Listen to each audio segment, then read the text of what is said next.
Now, I'm lucky enough to be sitting here with the world's most famous drummer and a #1 solo artiste, and it's Phil Collins. Now, what have you been up to? What have I been up to? Well, I haven't been up to that much, really. The last few days have been relatively sane because we're on the road, and that means we just play at night. But this will be the 4th gig we've done since Nottingham, Manchester, Glasgow, and before that I was just rehearsing to go on the road, and that also coincided with finishing the album. I was going into the studio at night, having rehearsed during the day, and it got a bit hectic at one point. Do you find, though, that, I mean, most people must imagine you're a complete workaholic. Do you think that's true? Yes, well, it is, really. I mean, if you take the definition of the word, I suppose it would be. I just enjoy what I do, you know. I mean, I don't really feel like to earn as much money as possible to get out of doing anything. You know, that seems to be one way of being in this business. You know, you sort of make it as much as you can while you can, and then sit back and enjoy doing nothing. I like to work mainly because I get asked to do very interesting things, different kind of projects. You know, different artists have asked me to produce albums for them. If I want to keep the Genesis thing together, which all the 3 of us do because we enjoy it still, you know, once every couple of years we get back together again to do an album. There's obviously my own thing, which is important, the most important thing to me. Yeah. But the production things tend to fit in those holes where there's no other things happening. And they're always, you know, interesting people like Bailey and... How did that happen, the Bailey thing? Well, Philip, I met through the horn players, you know, Earth, Wind and Fire horn guys. And because we were touring America on my tour, they invited all the guys from the band down, and, you know, he came by. And because he's a drummer-singer himself, he liked the way that I had presented myself as a drummer-singer. And he was just about to go into the studio doing his first album with George Duke, when he saw my show and thought we'd be a good match, you know. So he said that when he was ready to do his next album, would I consider it? And I said yes. And I was on tour with Robert Plant around the time when he was thinking of it, and so we met up in Los Angeles, and he came down and we talked about doing it in London. And that was it, and we went ahead and did it. And we did it in about 2 months. Because it's a wonderful video too, because you look very at home being with him. Yeah, I mean, the thing with videos, you know, I mean, I generally don't like videos. You're not wearing tights in it, for example, or anything. And there's no girls with whips and chains and snakes. And it's really unusual. I know. Well, this is the thing. See, I mean, videos always have to have, the directors always want to have this concept. You know, they've got to have this, and basically, it's like visual masturbation. They're getting all these things that they want to use in the video, and the poor artist, unless he has control over the thing, gets sucked into it and ends up viewing it and think, well, this has got nothing to do with me or the song. So, I usually, 99 times out of 100, I have the initial ideas. But with this one with Philip, I only had a day because I was doing my album, and I wanted to do a video for it because I knew that without it, it wouldn't have much of a chance, you know, with MTV being as powerful as it is. Yeah.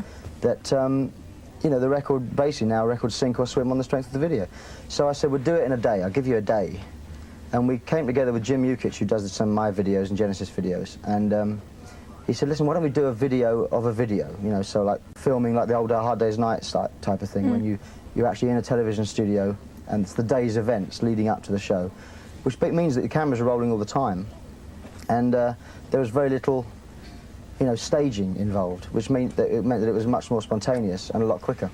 Now, how do you find working in the States, though? I mean, with the whole thing of video being so powerful, and also I think I was in America last week, and it seems that it's very different for bands and for solo artists over there.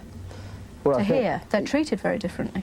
I think, I mean, without going back to the video thing, I mean, you know, which we don't want to sort of stay on too long, but I mean, the video, it seems that you can get by, if you've got a good video, you can get by with an average song.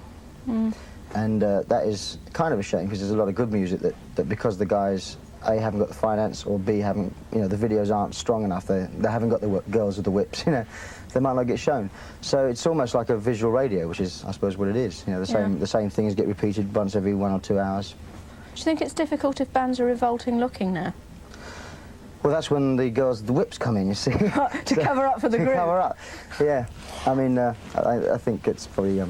Were you surprised that Against All Odds was such a huge, massive hit? Very surprised. The way it was done, I mean, the song was around when I did Face Value, you know, my first solo album, and I just didn't use it because I didn't think it was as good as the other songs. And I didn't need another slow song, so it was one of those ones where, well, maybe next album. And then the next album came around and I'd written new stuff, so I didn't want to use it. And then I was on tour with Genesis in America, and Taylor Hackford, who directed Against All Idds, rang us up and said, would I write a song? And I said I couldn't. You know, I don't write on the road, really. But I've got a song, actually, a ballad, you know, that maybe it would suit you, and if you like it, I'll rewrite the words.